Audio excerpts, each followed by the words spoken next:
after you Google United States quarters, once you find a quarter that has a landscape that you'd like to draw and eventually paint, save a picture of that quarter as you draw.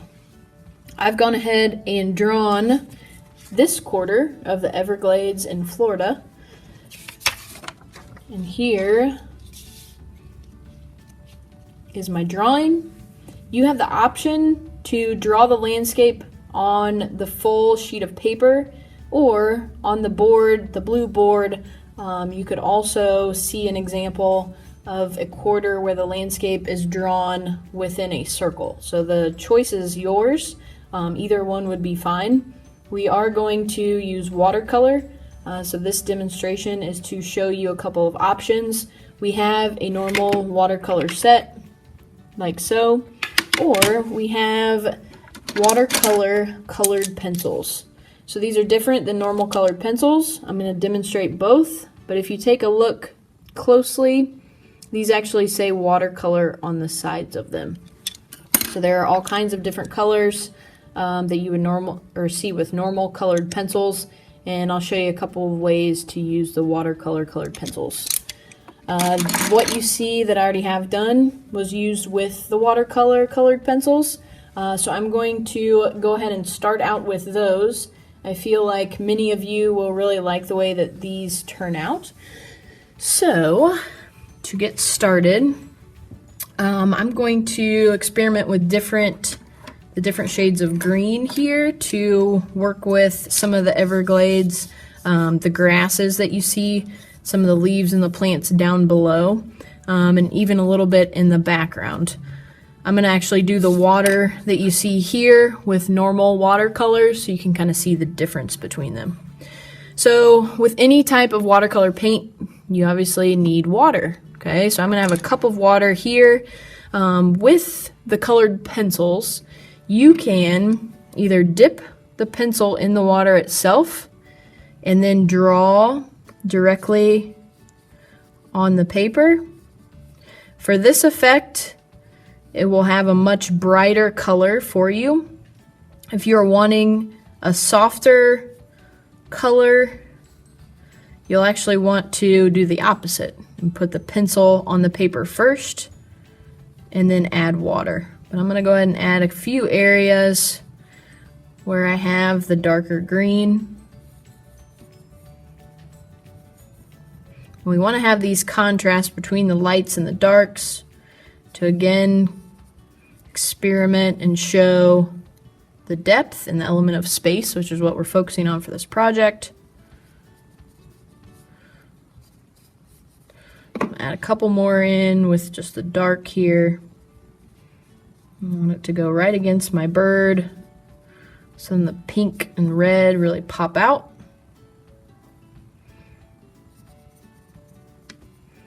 Okay, so I can always go back in and add more. Now I'm going to take a paintbrush and actually dip it in my water and put water on my paper here.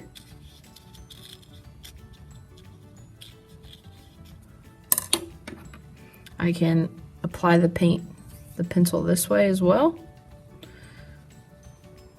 Okay, so that's about as dark as if you were to go ahead and put the pencil in the water. Now I'm going to try a lighter green, and I'm going to show you with some of these leaves down below what happens when you add the pencil first. So I have not dipped this pencil in water. There's no water on the paper. I'm just coloring as if I would with a normal colored pencil. I'm going to have this entire thing, this leaf and then the vine, be a lighter green. So,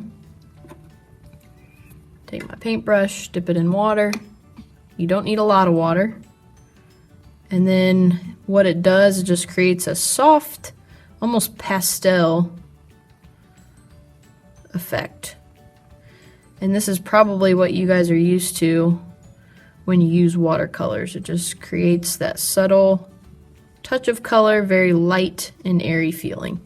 Okay, so if you want to go back over and add kind of some accents. Maybe I want to use that same like lime green. I can go right back over the top and create highlights or shadows. And it looks really nice when you have the combination of the light and the dark kind of working together here. So we can create some of those veins that you see in the leaves, like so. Maybe a little more underneath here. Okay. I'm gonna also add in some lime green up top. Go ahead and dip it in.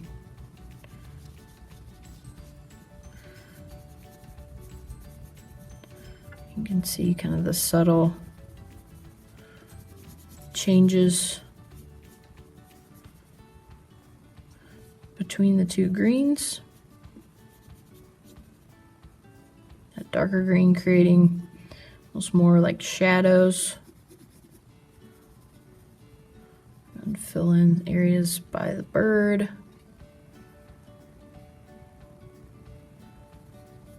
But the more water you add either to the paper or to your pencil, the brighter that color will be. All right, so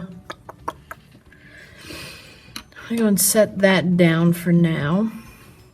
I think you guys kind of get the hang of it. I'm going to start using some of the normal traditional watercolors.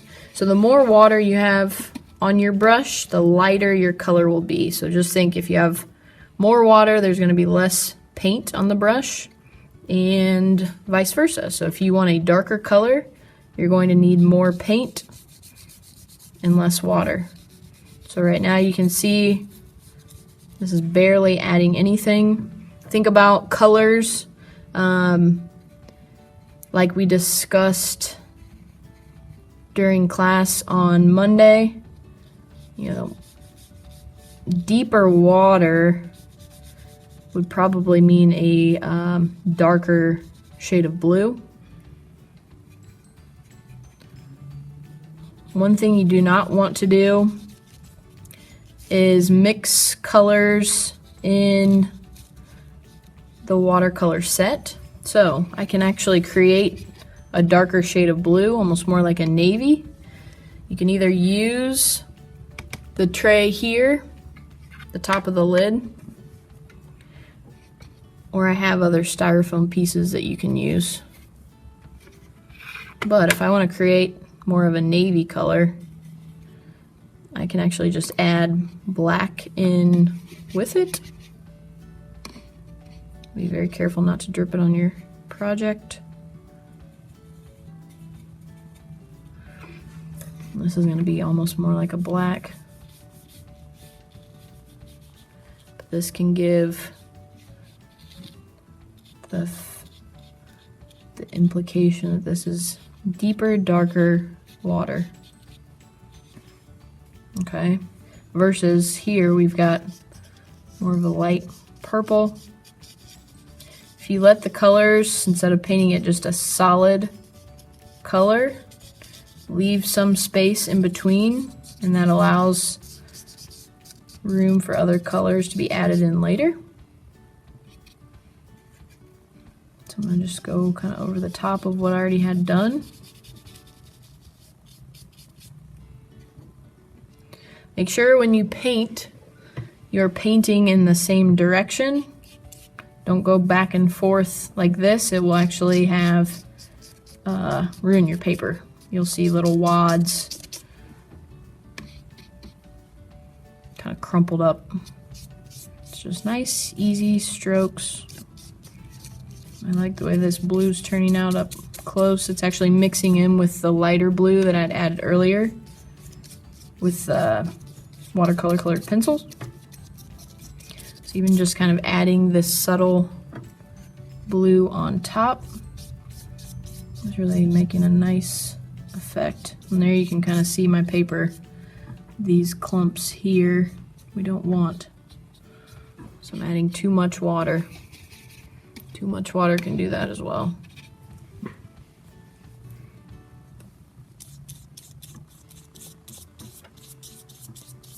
And it really, I'm just adding some water over what was already down from earlier. It's just mixing it nicely.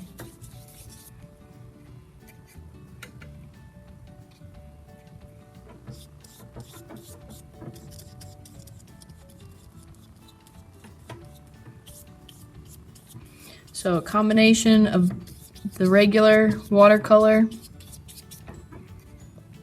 the actual sets here, along with the watercolor colored pencil will have a really nice effect. Now I know the quarter itself will probably be a black and white picture. The way that I found out the colors of my birds here, this is going to be more like a gray color. The wings up here, a dark, kind of black, dark gray. Down here, they're actually white. I looked up because I knew that my quarter was the Everglades in Florida. So I just Googled birds in the Everglades and then found the two birds that resembled my drawings here. So this one has, it's not a flamingo, but it has the bright pink and red underneath. And this bird had the black and the grays showing through. So do a little bit of research, see if you can tie in, what the exact animals are or what they may look like realistically, and then give that a go. Or if you aren't able to find it, that's okay too. You can use your imagination and paint them as you choose.